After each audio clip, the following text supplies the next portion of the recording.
pinatawad at pinagmumungkulan.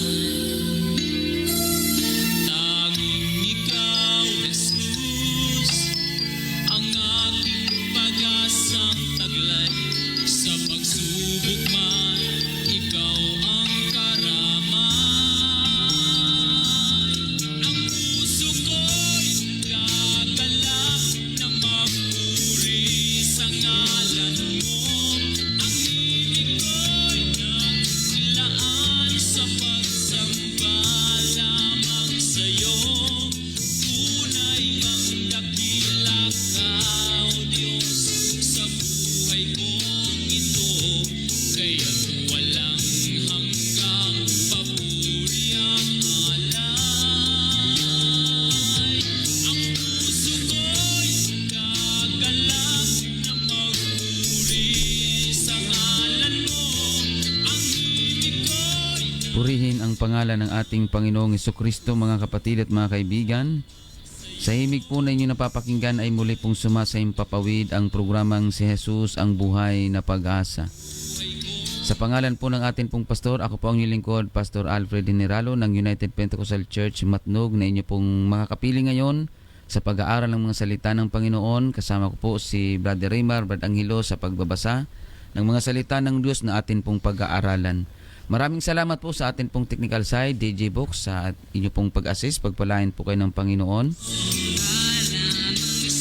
Pagbati din po sa lahat ng atin pong mga kapatiran dito po sa United Pentecostal Church Bulan. Amen. Pagpalain po kayo lang lahat ng Panginoon sa tatlong congregation po na pinangangasiwaan ng atin pong pastor.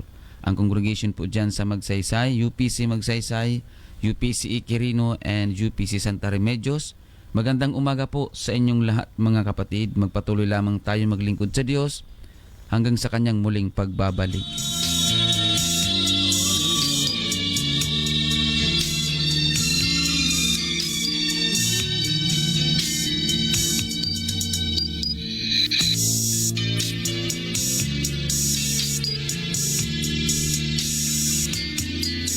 Pagbati po sa lahat ng atin pong mga kapatiran dyan po sa United Pentecostal Church Matnog, ang atin pong mga kapatiran dyan sa Manorabi Church, ang atin pong mga kapatiran dyan po sa sentro ng Matnog. Magandang umaga po sa inyong lahat, mga kapatid. Pagpalain po kayo ng ating Panginoong Hesukristo. Magpatuloy lamang din po tayo sa paglilingkod sa Diyos hanggang sa kanyang muling pagbabalik. Yamang nalalaman natin na nalalapit na po ang muling pagbabalik ng Panginoon. Amen. Pagbati din po sa atin pong mga tagapakinig sa himpilang ito, sa lahat ng atin pong mga sa lahat ng mga kababayan nating nakikinig sa kanila pong mga radyo, saan man po kayo dako na lugar naroon sa buong probinsya ng Sorsogon at Masbate, dyan po sa Ticao Island, dyan po sa Samar, dyan po sa mga coastal barangay na sakop ng Bulan, coastal barangay na sakop ng Matnog, Santa Magdalena at Magallanes. Mga kapatid, magandang umaga po sa inyong lahat. Pagpalain po kayo ng ating Panginoong Hesukristo. Pagbati po sa atin pong mga kapatiran dyan po sa Barangay Aguinaldo sa pangunguna ni Brother Aljon. Pagpalain po kayo ng atin pong Panginoon, mga kapatid. Amen. Magpatuloy lamang po tayo sa paglilingkod sa ating Panginoong Hesukristo. Pagbati po sa atin pong mga kapatiran dyan po sa Magallanes. Pagpalain po kayo ng Panginoon. Mga kapatiran po natin dyan sa UPC Kasiguran, UPC Sorsogon, UPC Irusin, UPC Bulusan, UPC Gubat, UPC Bacon at UPC Magallanes. Magandang umaga po sa inyong lahat. Pagpalain po kayo ng ating Panginoong Hesukristo, mga kapatid.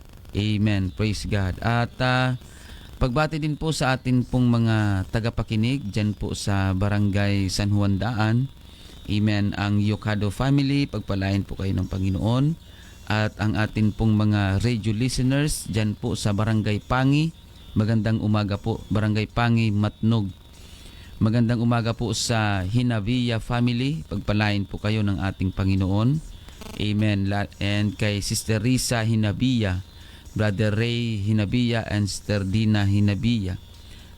Sister Eden Hinabiya, pagpalain po kayong lahat ng ating Panginoon. At pagbati din po sa atin pong mga kapatiran dyan po sa Barangay Kalintaan, Matnog. Magandang umaga po. Amen. Ang pastor family, pagpalain po kayo ng Panginoon. At pagbati din po sa atin pong mga kapatiran dyan po sa Hinablan Oriental, pagpalain po kayo ng ating Panginoon mga kapatid. Amen. Magpatuloy lamang po tayo sa paglilingkod sa Diyos hanggang sa kanyang muling pagbabalik. Maging sa atin pong mga Facebook Live viewers, magandang umaga po kay Sister Yuli Albao. Amen. Good morning. Pagpalain po kayo ng Panginoon. Sister Marlene Gulyoso, Brother JP Flores, magandang umaga po. Amen. And Brother Daniel Marahay. Amen. Pagpalain po kayo ng Panginoon. Sister Angelita Ligoro, good morning. Thank you so much for watching. And also Sister Margie Isiha dyan po sa Santa Remedios. Pagbati din po sa Isiha family, sa Soledad family at ang Guneo family dyan po sa Barangay Santa Remedios. Maging kina Sister Marifi, Sister Michelle, magandang umaga po, and also Brother Oli and Sister Nanette, magandang umaga po sa inyo. Pagpalain po kayo ng ating Panginoon. Sister Laura Gumban, dyan po sa Barangay Lahong, at maging sina Brother Edmond, magandang umaga din po sa inyo. Pagpalain po kayo ng ating pong Panginoon. Praise the Lord. Sister Divine Guyal, dyan po sa UPC Magsaysay, magandang umaga po sa inyo. Pagpalain po kayo ng Panginoon. And Sister Elena Murata Burabo, good morning. Pagpalain din po kayo ng ating Panginoon. Pagbati din po sa Murata family dyan po sa Barangay A. Bonifacio sa Tinurilan. Magandang umaga po sa inyong lahat. Praise the Lord. At sina Tatay Eli, Brother Adam, amen, at ang buong family, pagpalain po kayo ng Panginoon. Good morning po. Maging sina Brother Arnel Guyala, amen, good morning dyan po sa Tinurilan. Sister Jo Buen, magandang umaga po. Happy Monday din po sa inyo. Pagpalain po kayo ng Panginoon. Brother Ronald Galang Hipolito, good morning. Pagpalain po kayo ng Panginoon. Thank you so much for watching. Amen. Praise the Lord. At pagbati din po sa atin pong mga kapatiran dyan po sa Barangay Zone 2, mga kapatiran natin dyan sa Barangay Managanaga, dyan po sa Barangay Zone 5, dyan po sa Barangay Aquino, ang Gotes family, Griego family, magandang umaga po sa inyong lahat. Praise God. Good morning, Brother Andy Orozco. Amen. Dyan po sa Dasma F, pagpalain po kayo ng ating Panginoon. Yung nakaraan po ay nagkita kami, Brother Andy Orozco. Good morning, Brother Andy. Pagpalain kayo ng Panginoon at ang inyong buong pamilya. Amen. At ang mga kapatiran po natin dyan sa Dasma F, UPC Dasma, sa pangunguna po ni Pastor Roland Rosare. Amen. Praise God. And also Pastor Joel Bores. Amen. Dyan po sa Dasma F. Magandang umaga po sa inyo. Magandang umaga din po sa lahat ng atin pong mga tagapakinig sa himpilang ito na noon pa man, mga kapatid, ay patuloy na naglalaan talaga ng oras para pakinggan ang mga salita ng ating pong Panginoon. Magandang umaga po sa inyong lahat. Ano man po ang inyong mga kalagayan, ano man po ang inyong mga sitwasyon, lagi po nating tandaan na may Diyos na totoong nagmamalasakit at nagmamahal sa atin, mga kapatid. Pagbati po sa atin pong mga tagapakinig dyan po sa Coastal Barangay ng Santa Magdalena at maging dyan po sa Kapul, magandang umaga po. Mayroon po tayo mga radio listeners dyan. Magandang umaga po sa inyo. Thank you so much for listening. Amen. At pagpalain po kayo ng Panginoon. Kung kayo po ay mayroong mga katanungan, mayroon po kayong prayer request, amen, pwede nyo po akong tawagan o di kaya i-text sa CP number 0967-364-7164. 0967-364-7164. Amen. Yan po ang akin pong contact number. Good morning din po sa atin pong mga tagapanood, Sister Helen Detera. Praise God, Sister Angelita Ligoro. Praise God. Pagpalain po kayo ng atin pong Panginoon. At maging sina Ninang Wilma Bumbani dyan po sa UPC Italy. Sina Sister Regine Chuji dyan po sa UPC Gifu Japan. Sina Sister Christine, Sister Cherry Ikeda. Magandang umaga po sa inyong lahat. Pagpalain po kayo ng Panginoon. And Sister Miguela Mira dyan po sa UPC Italy. Magandang umaga po sa inyo. Pagpalain po kayo ng atin pong Panginoong Heso Kristo. Amen. And by this time, tayo po ay patuloy na mag-aral ang salita ng Diyos na kung saan ito po ang pinakasentro ng atin pong programa, ang pagtatalakay ng salita ng atin pong Panginoon. Simulan po natin sa atin pong pananalangin. Sabayan niyo po kami sa amin pong pananalangin sa atin pong Panginoon. Hilingin po natin sa Diyos ang kanyang gabay at patubay sa ating pagtatalakay. Amen. Dakilang Diyos, aming Panginoong Hesukristo, maraming salamat po sa napakagandang umaga na iyong ipinagkaloob sa amin. Salamat po sa buhay at kalakasan. Salamat sa iyong mga biyaya at pagpapala, sa provisyon at proteksyon. Thank you very much po, Panginoon. Sa oras na ito, Panginoon, samahan mo po kami sa amin pong pag-aaral ng iyong banal na salita, habang ang amin pong mga kababayan, mga tagapakinig, tagapanood, ay taimtim na nakikinig ngayon. Hipuin mo po ang kanilang mga puso at isipan. Iparamdam mo po sa kanila ang iyong presensya at magkaroon po ng karunungan at kaunawaan sa bawat salita mong aming pag-aaralan. Maraming salamat, Panginoon. Ito po ang aming samot dalangin. Magbigay ka po ng kagalingan sa may mga karamdaman. Magbigay ka po ng kapayapaan sa mga nakakaranas ng kagulumihanan. Lord Jesus, tawagin mo po ang amin pong mga kababayan. Hipuin mo ang kanilang mga puso at isipan. Sa pangalan mo, aming Panginoong Hesus, ito po ang aming samo at dalangin. Amen.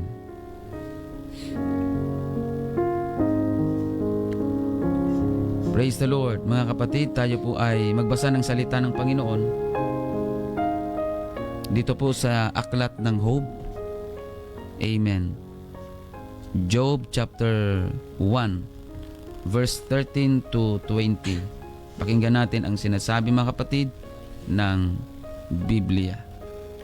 At nangyari isang araw nang ang kanyang mga anak na lalaki at babae ay nagsisikain at nagsisiinom ng alak sa bahay ng kanilang kapatid na panganay, na dumating ang isang sugo kay Job at nagsabi, ang mga baka ay nagsisipag-araro at ang mga asno ay nagsisisabsab sa siping nila, at dinaluhong ng mga sabeyo at pinagdadala, oo, kanilang pinatay ng talim ng tabak ang mga bataan, at ako lamang ang nakatanang mag-isa upang magsaysay sa iyo. Samantalang siya ay nagsasalita pa, ay dumating naman ang iba at nagsabi, ang apoy ng Diyos ay nalaglag mula sa langit at sinunog ang mga tupa at ang mga bataan at pinagsupok, at ako lamang ang nakatanang mag-isa upang magsaysay sa iyo. Samantalang siya ay nagsasalita pa, ay dumating naman ang iba at nagsabi, ang mga kaldeyo ay nagtatlong pulutong at dumaluhong sa mga kamelyo at pinagdadala, oo, at pinatay ng talim ng tabak ang mga bataan, at ako lamang ang nakatanang mag-isa upang magsaysay sa iyo. Samantalang siya ay nagsasalita pa, ay dumating naman ang iba at nagsabi, ang iyong mga anak na lalaki at babae ay nagsisikain at nagsisiinom ng alak sa bahay ng kanilang kapatid na panganay. At narito, dumating ang malakas na hangin na mula sa ilang at hinampas ang 4 na sulok ng bahay at lumagpak sa mga bintana o lumagpak sa mga binata, at sila'y nangamatay, at ako lamang ang nakatanang mag-isa upang magsaysay sa iyo. Nang magkagayoy, bumangon si Job at hinapak ang kanyang balabal at inahitan ang kanyang ulo at nagpatira pa sa lupa at sumamba. Amen. Pagpalain ng Panginoon ang pagkabasa ng kanyang banal na salita. Amen. Ang atin pong pag-aralan ngayon ay meron pong pinamagatang when you have nothing left. Sa panahon na ikaw ay wala nang natitira pang iba. Mga kapatid, hindi po ang Diyos nangako na kapag tayo ay naglingkod sa Kanya ay hindi tayo makakaranas ng mga pagsubok, hindi tayo makakaranas ng kahirapan, hindi tayo makakaranas ng kabiguan, hindi tayo makakaranas ng kagipitan, hindi tayo makakaranas ng problema. Hindi po ang Diyos nangako ng ganun. At wala po tayong mababasa sa Biblia, mga kapatid, na may ganong statement ang Diyos sa mga taong nais maglingkod sa Kanya. Ganun pa man, mga kapatid, malaking bintahe po na ang isang tao ay mananampalataya at nagtitiwala at naglilingkod sa Diyos. Sapagkat in reality, maglingkod ka sa Diyos o hindi, may problema. Maglingkod ka sa Diyos o hindi, may pagsubok. Maglingkod ka sa Diyos o hindi, may karamdaman. Maglingkod ka sa Diyos o hindi, mga kapatid, amen, may problemang dumarating, may kagipitan. Yun po ang totoo at ang realidad na nakikita natin dito po sa atin pong mundo. At maging sa atin pong pagkatao, mga kapatid, nakikita po natin at nasasaksihan natin. Kagaya ni Job. Si Job po, mga kapatid, ang kanyang pangyayari ay atin pong nabasa ngayon lang, mga kapatid. Amen. At nakita natin na halos lahat o lahat, mga kapatid, ay nawala kay Job. Yung kanyang mga pag-aari ay nagkandawalaan. Kasi nung panahon na yon, kapag marami kang alagang hayop, ituturing kang mayaman, isa kang mayaman. At kapag marami kang mga alila, marami kang mga alipin o tauhan, isa kang mayaman. So si Job, mga kapatid, ay masasabi nating isang taong mayaman na sinubok, mga kapatid, ng panahon. Sinubok sa pamamagitan ng mga bagay na meron siya. Ganun pa man, mga kapatid, nagbago man ang sitwasyon ni Job, pero hindi nagbago ang kanyang pagtingin sa Diyos. Nagbago man, mga kapatid, ang mga kumbaga nawala man ang mga bagay na meron siya, pero hindi nawala yung kanyang pagtitiwala sa Diyos. Hindi nawala yung kanyang pananampalataya sa Diyos. Hindi nawala yung kanyang pagtitiwala at pananampalataya sa atin pong Panginoon. Yun ang kagandahan sa attitude ni Job. Ibig sabihin, sa panahon na walang-wala tayo o sa panahon na tayo ay sinusubok, mga kapatid, napakahalaga ng attitude natin sa harapan ng Panginoon, mga kapatid, at sa kung paano natin tinitingnan yung bawat pagsubok at bawat problemang dumarating sa buhay natin. When you have nothing left, mga kapatid, amen. Pag sinabing nothing left, ibig sabihin, wala nang natira sa'yo. Mga kapatid, ultimo yung mga inaasahan mo ay nagkandawalaan, mga kapatid. Pero wag tayong mawala ng pag-asa. Kasi minsan, mga kapatid, may mga bagay na inaalis ang Diyos sa atin pong buhay para matuto tayo magtiwala sa Kanya. At minsan inaalis ng Diyos yung mga bagay na inaasahan natin. Dahil, mga kapatid, doon na nakafocus, doon na nakarely yung atin pong pagtitiwala at yung atin pong pag-asa sa mga material na bagay na tinuturing nating source ng atin pong pagbuhay o pangkabuhayan.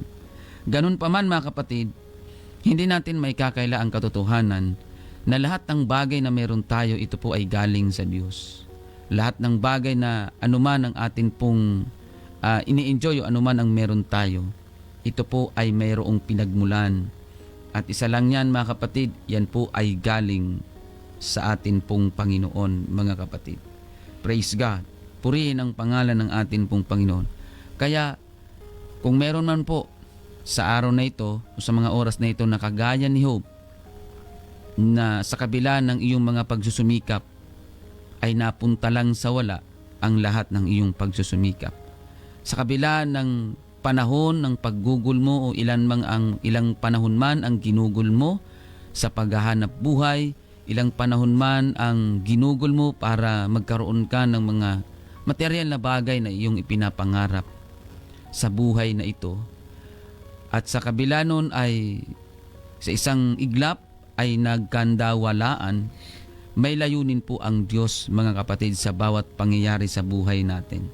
Huwag nating isipin at huwag natin questionin ang Panginoon sa bawat nangyayari sa buhay natin. Si Job kailanman ay hindi niya kinwestiyon ang Diyos kung bakit nangyari sa kanya yun. Dahil kung atin pong itutuloy ang mga pagbabasa sa aklat ng Job, si Job po ay hindi lang po nawala yung kanyang mga bagay na meron siya. Hindi lang yun ang nawala sa kanya. Nawalan siya ng mga material na bagay at nagkaroon siya ng sakit, skin disease.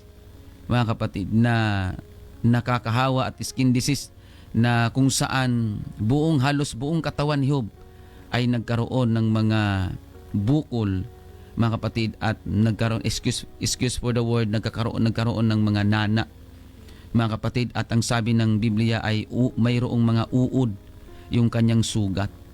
So, kung atin pong titingnan sa makataong kaisipan, halos kasumpa-sumpa yung kanyang naranasan. Pero hindi kailanman sumagi sa isip ni Job na questionin ang Panginoon sa lahat ng nangyayari sa kanya. Kaya sa bawat pangyayari, bawat pagsubok, bawat problema na ating kinakaharap, magandang bagay ang ating ipakita sa Diyos ay ang magandang attitude. Yung good character, mga kapatid, ay naway manatili sa atin. Mga kapatid, na kung paano tayo nagtitiwala sa Diyos sa panahon na mayroon tayo, mas lalo tayong magtiwala sa Diyos sa panahon na walang-wala tayo. Amen. Praise God. Because when you have nothing left, kapag sa panahon na walang-wala ka na, mga kapatid, huwag mong kakalimutan na ang Diyos ay nagpo-provide ng ating pong mga pangangailangan. Meron siyang sariling pamamaraan para tayo ay pagpalain. Mga kapatid, kasi ang tao kasi meron siyang sariling paraan din para pagpalain o para kumita o para umasenso, para magtagumpay. Pero sa Diyos, meron siyang sariling pamamaraan para tayo ay magtagumpay. Yung pamamaraan na yun, mga kapatid, na alam ng Diyos, yan po ay ikabubuti natin. At sigurado ako, hindi po illegal yun. Amen. Philippians chapter 4 verse 19, pakinggan po natin, mga kapatid. At pupunan ng aking Diyos ang bawat kailangan ninyo, ayon sa kanyang mga kayamanan sa kaluwalhatian kay Kristo Jesus. Amen. But my God shall supply all your need according to His riches in glory by Christ Jesus, mga kapatid. So, ang nais ng Panginoon ay supply, hindi lang provide pala, mga kapatid. Supply. Pag sinabing supply, kahit meron ka pa, susuplayan ka pa, mga kapatid. Amen. Kagaya yan ng kapag meron kang business o tindahan. Yung mga tindahan may mga sarili po yung supplier, mga kapatid. Amen. At ang supplier na yan, sila yung nagbibigay ng kanilang pangailangan para ipangtinda. So, yung word na ginamit ito ay supply. Ibig sabihin, kahit meron ka pa, ay bibigyan ka pa. Supply, mga kapatid.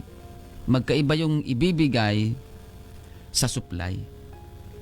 Kasi yung ibibigay sa'yo, mga kapatid, yung bigay, pwedeng portion lamang, pero yung supply, mga kapatid, bultuhan po yan, mga kapatid. Kaya, ang Diyos, siya po ang supplier ng ating pangangailangan.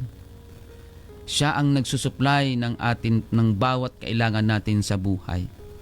Kaya kung meron man tayong pinakadapat ilagay sa ating pong mga puso at isipan, yun ay ang ating pagtitiwala at ang ating pananampalataya sa ating pong Panginoong Hesukristo.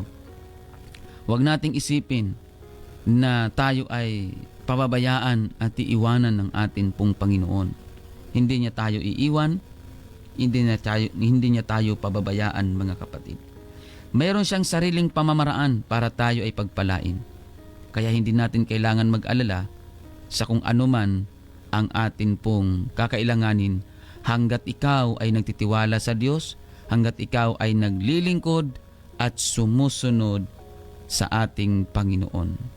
Amen. Psalms 34 verse 10 and 11. Pakinggan natin. Ang mga batang leon ay kinakapos at nagtitiis ng gutom. Ngunit silang nagsisihanap sa Panginoon ay hindi kukulangin ng anumang mabuting bagay. Magsiparito kayo, kayong mga anak, dinggin ninyo ako. Aking tuturuan kayo ng mga pagkatakot sa Panginoon. Amen. Praise God. Salamat sa atin pong Panginoon. Silang nagsisihanap sa Panginoon ay hindi kukulangin. Kaya sa panahon na tayo ay mayroong pangangailangan, mga kapatid, isa lang ang dapat nating hanapin, yung presensya ng Panginoon sa pamamagitan ng pagbabasa natin ng salita ng Diyos at sa pamamagitan ng ating pananalangin at pagpupuri sa Panginoon. Yun ang pinakamagandang gawin sa panahon na nakakaranas ka ng kagipitan, mga kapatid. Kasi iba-iba kasi ang pagtrato o iba-iba, mga kapatid, ang pagharap ng mga tao sa kagipitan. Ang iba kapag nakaranas ng kagipitan, naghahanap ng mauutangan. Hindi po yun ang tamang solusyon sa panahon ng kagipitan. Ang tamang solusyon sa panahon ng kagipitan ay ang pananalangin, mga kapatid, at pagbabasa ng salita ng Diyos na mayroong kalakip na gawa. Kasi hindi naman pwede na kapag gipit ka na, puro ka na lang panalangin, puro ka na lang pagbabasa. Hindi po ganun ang aking ibig sabihin. Kundi ang aking pong ibig sabihin, yung unang-una mong gagawin ay ang manalangin at magbasa ng salita ng Diyos. Yun ang una nating gagawin. At pagkatapos natin manalangin at magbasa, saka tayo gagawa. Amen. Purihin ang pangalan ng Panginoon. Ang iba kasi, gagawa muna bago manalangin. Sa kalagitnaan ng kanilang ginagawa, doon sila nananalangin. Ang sabi ng Biblia, mga kapatid, amen, praise God, na in all your ways, acknowledge God. Napakahalagang bagay na sa bawat hakbang ng ating pong buhay, sa bawat desisyon na ating gagawin, malaking bagay na kilalanin natin ang Diyos. I-acknowledge natin, i-recognize natin yung salita ng Diyos at yung pananalangin. Napakahalaga po niyan, mga kapatid, sa buhay ng bawat isa atin. Kasi may mga tao kung kailan lumala na ang sitwasyon, saka lang nakakapag-isip na manalangin. Kapag malala na ang sitwasyon. So, bakit natin hihintayin na lumala ang sitwasyon? Samantalang, anytime pwede natin kausapin ang atin pong Panginoon. Purihin ang pangalan ng atin pong Panginoon, mga kapatid. Amen. Huwag nating kakalimutan. Amen. When you have nothing left, God will provide ng atin pong mga pangangailangan. Amen. Praise God. Deuteronomy 31 verse 6. Ganito po ang atin pong mababasa. Kayo'y magpakalakas at magpakatapang. Huwag kayong matakot ni mangilabot sa kanila, sapagkat ang Panginoon mong Diyos ay siyang yumayaong kasama mo. Hindi kanya iiwan, ipapabayaan kanya. Yun ang magandang pangako ng Diyos sa buhay ng isang tao. Hindi kanya iiwan, ni pababayaan kanya. Hindi ang Diyos nang iiwan at hindi ang Diyos nagpapabaya. Tao lang po ang gumagawa niyan. Pero kapag tayo ay maglingkod sa Panginoon, tayo ay magtiwala sa Panginoon sa panahon ng ating kagipitan, sa panahon na walang-wala na tayo, mga kapatid, God is always with you. Ano man ang mangyari, ang Diyos ay laging kasama mo, basta't manatili ka lang sa iyong pagtitiwala. At ang sabi, mga kapatid, kayo'y magpakalakas at magpakatapang, huwag kayong matakot. Ang takot, mga kapatid, ito yung kalaban ng pananampalataya. Kapag natakot na ang tao, kapag naunahan ka ng takot, sira na lahat ng diskarte mo. Sira na lahat ng mga naiisip mong mabubuting bagay na dapat mong gawin. Ni mangilabot man sa kanila, sabi ng Panginoon, sapagat ang Panginoon ay siyang yumayaon kasama mo. Hanggat kasama mo ang Diyos, wala kang dapat ipangamba, wala kang dapat ikatakot, wala kang dapat, mga kapatid, hindi mo kailangan panghinaan ng loob. Kasi yun ang mahirap, mga kapatid, kapag pinanghinaan na ng loob ang isang tao, doon na nagsisimula yung pagkabagsak. Kapag pinanghinaan na tayo ng ating kalooban. Kaya mga kapatid, sa panahon na tayo may mga kinakaharap sa buhay, huwag tayong panghinaan ng kalooban. Magpakalakas lamang tayo. Magpakatapang, mga kapatid. Amen. Dahil sa bawat hamon ng atin pong buhay, mayroon niyang sariling solusyon. Mayroon niyang kanya-kanyang solusyon na inihanda ang Panginoon. Ang kailangan mo lang sa pagharap mo sa bawat hamon, magpakatapang, lakasan ang loob, amen, at magpakalakas. Magpakalakas. Kasi kapag pinili mong manghina, para mo na rin piniling matalo sa bawat hamon ng iyong buhay. Kasi ang pagkatalo at ang pagkapanalo, yan po ay malaki ang kinalaman ng desisyon natin yan. Kapag pinili nating matalo, talagang matatalo tayo. Pero kapag pinili nating manalo sa hamon ng buhay, mananalo ka. Kaya sabi ni Apostol pa, sabi ng Biblia mga kapatid, if God be for us, who can be against us? Kung ang Diyos ay nasa atin, sino ang laban sa atin? Ibig sabihin, walang makapananaig sa isang tao na nagtitiwala at kasama ang Diyos sa bawat laban sa hamon ng kanyang buhay. Huwag lang tayo lalayo sa Diyos. May mga tao kasi na kapag nakaranas ng problema, lumalayo sa Diyos. At may mga tao naman na kapag nakaranas ng kaginhawaan, lumalayo sa Diyos. Iba-iba mga kapatid ang dahilan ng tao ng paglayo sa Diyos. May mga tao na sa simula ng kanilang paglilingkod, kapag nakaranas ng mga rimalas, nakaranas ng pagsubok, nakaranas ng problema, unti-unting lumalayo sa Diyos. Kasi ang iniisip nila, ganito pala maglingkod sa Diyos, may problema. Mga kapatid, amen. Minsan, may mga tao na sinisisi ang Diyos, sinisisi ang paglilingkod, sinisisi ang pagsimba. Kaya mayroong akong narinig na mula nung nagsimba ako dito, dumami ang problema ko. Mga kapatid, kahit hindi naman tayo nagsisimba, may problema naman tayo eh.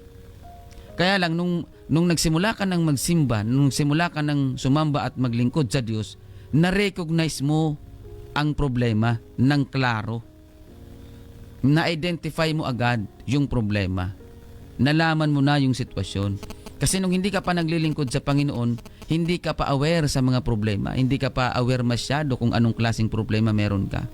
Pero nung naglingkod ka na sa Panginoon, binigyan ka ng Diyos ng kaliwanagan, mga kapatid, at nalinawan ang iyong isip tungkol sa bawat problema at pagsubok na dumarating sa buhay mo. Kaya ang pakiramdam natin na para bang dumami ang problema, hindi. Ganun pa rin yun, mga kapatid. Hindi po dumadami ang problema nung ikaw ay maglingkod sa Panginoon. Na-identify mo lang yung problema. Na-recognize mo agad yung problema. At ang kagandahan sa Diyos, mga kapatid, binibigyan tayo ng kaunawaan at karunungan para ma-identify ang problema. Kasi pag hindi mo alam ang problema, hindi mo yan masusolusyonan ng maayos. Mga kapatid, amen. Problema sa kagipitan, mga kapatid, na-identify natin, kumbaga nakikilala natin, nauunawaan agad natin yung sitwasyon. Kaya akala natin dumadami yung problema. Hindi, mga kapatid. Nauunawaan mo lang ang bawat sitwasyon. Kaya pakiramdam mo marami. Amen. Hindi po. Praise God. At wag nating tingnan ang problema na marami at malaki. Tingnan natin kung ano ang magagawa ng Diyos. May mga tao kasi na masyadong obsessed, masyado silang believe sa problema. Mga kapatid. At ang pinakamahirap i-encourage, mga kapatid, yung mga taong alam na ang problema. Yung mga taong nasubukan ng lahat, mahirap i-encourage po yan. Brad, magtiwala ka lang sa Diyos. Pastor, nagtiwala na ako sa Diyos eh. Brad, manampalataya ka lang sa Diyos. Pastor, nanampalataya na ako eh. Brad, ganito ang gawin. Ginawa ko na rin yan, Pastor. Mahirap po i-encourage yung ganun, mga kapatid. Amen. Kasi may mga tao na masyadong believe sa problema. Ang laki talaga ng problema ko. napakabigat talaga itong problema ko. Siguro ko kung ito magpalit tayo ng sitwasyon, siguro hindi mo to kakayanin. Grabing bilib sa problema. Mga kapatid, may mga taong ganun, masyadong bilib sa problema na, at minsan nga mga kapatid, may narinig ako, ipinagmamalaki pa niya ang problema niya. Grabe talaga itong problema ko. Siguro ko kung sa'yo to, hindi mo to kakayanin. Mga kapatid. Kaya tuloy, hindi na siya nakakapag-isip ng tamang solusyon. Kasi masyado na siyang hanga doon sa problemang meron siya. Masyado siyang bilib, pero siya rin ang nahihirapan. Mga kapatid. Kaya kung mayroon mang ganyan, mga kapatid, na nakikinig ngayon, siguro ko ito yung time na baguhin natin yung ating style. Kailangan nating baguhin yung lifestyle natin. Kailangan nating baguhin yung style natin sa bawat pagharap natin ng problema. Amen. Praise God. Ang kailangan nating gawin sa panahon na tayo may problema, may pagsubok, anuman ang ating mga kalagayan ngayon, lalo na sa panahong ito na krisis, mga kapatid. Amen. Yung gobyerno lang naman ang nagsasabi na wala pang krisis, pero tayo, ramdam na natin yung krisis ng panahon. Mga kapatid, ngayon mas kailangan natin ang Panginoon. Purihin ang pangalan ng Panginoon. Huwag tayong lalayo. Matthew 28 verse 20, pakinggan natin ang sinasabi, mga kapatid. Na ituro ninyo sa kanila na kanilang ganapin ang lahat ng mga bagay na inuutos ko sa inyo. At narito, ako'y suma sa inyong palagi hanggang sa katapusan ng sanlibutan. Narito, ako'y suma sa inyong palagi hanggang sa katapusan ng sanlibutan. Kaya huwag mong isipin na malayo ang Diyos sa iyo. Hanggat nagtitiwala ka sa Diyos, hanggat naglilingkod ka sa Diyos, hanggat sumusunod ka sa utos ng Diyos, huwag mong isipin na malayo sa iyo ang Diyos. Dahil hanggat hindi pa tapos ang sanlibutan, hindi ka niya iiwan at hindi ka niya pababayaan. Lagi nating kasama ang Diyos hanggang sa katapusan ng sanlibutan.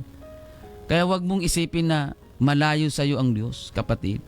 Kung ikaw man ay backslider, huwag mong isipin na malayo sa iyo ang Diyos. Nandyan sa iyo ang Panginoon. Kasama mo. Ikaw lang ang lumalayo. Mga kapatid. Kaya kapatid at kaibigan, hindi pa huli ang lahat para tayo ay manumbalik sa Panginoon. Magkaroon tayo ng puso na mayroong pagkauhaw sa mga salita ng Diyos at sa presensya ng Diyos, mga kapatid. Ephesians chapter 3 verse 20, pakinggan po natin ang sinasabi. Ngayon, sa makapangyarihang gumawa ng lubang sagana ng higit sa lahat ng ating hinihingi o iniisip, ayon sa makapangyarihang gumagawa sa atin. Amen. Purihin ang pangalan ng ating Panginoong Jesucristo. When you have nothing left, God is more than enough. Higit pa siya sa atin pong kailangan, ang Panginoon, mga kapatid. At hindi ang Diyos nalilimitahan ng economic crisis. Dahil ang Diyos ay meron siyang sariling ekonomiya para sa atin. Meron siyang sariling pamamaraan para tayo ay pagpalain.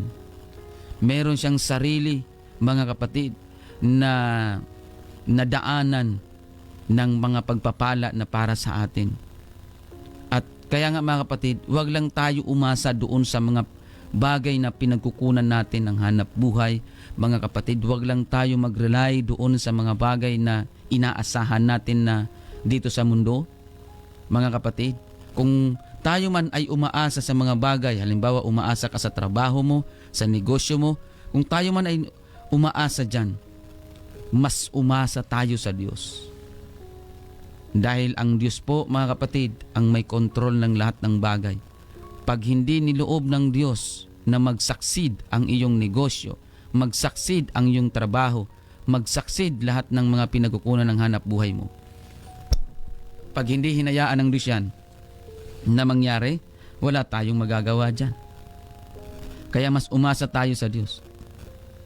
Huwag lang tayo umasa sa mga bagay, na mga material dito sa mundong ito. Kasi ang Diyos ay higit pa sa sapat ng ating pangangailangan. Kaya kapatid at kaibigan, kung ikaw man ay nakakaranas ng kagipitan ngayon, huwag kang mawala ng pag-asa. Huwag kang mabahala. Huwag kang malungkot. Umasa ka sa Panginoon.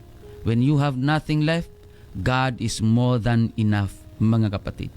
Amen. Praise God. Ang pagiging empty, mga kapatid, praise God, ay hindi ibig sabihin na pinabayaan ka ng Panginoon. Yung pagiging empty mo, yun po, mga kapatid, amen, ay paraan ng Diyos para bigyan ka ng mga bago, mga kapatid. Amen.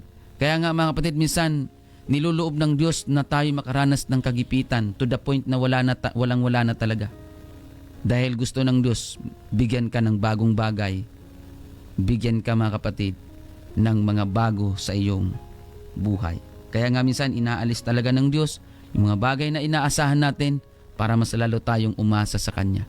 Kasi baka pag hindi inalis ng Diyos yan, ng mga bagay na meron ka, baka dyan mo na nababaling yung tiwala mo, hindi na sa Diyos.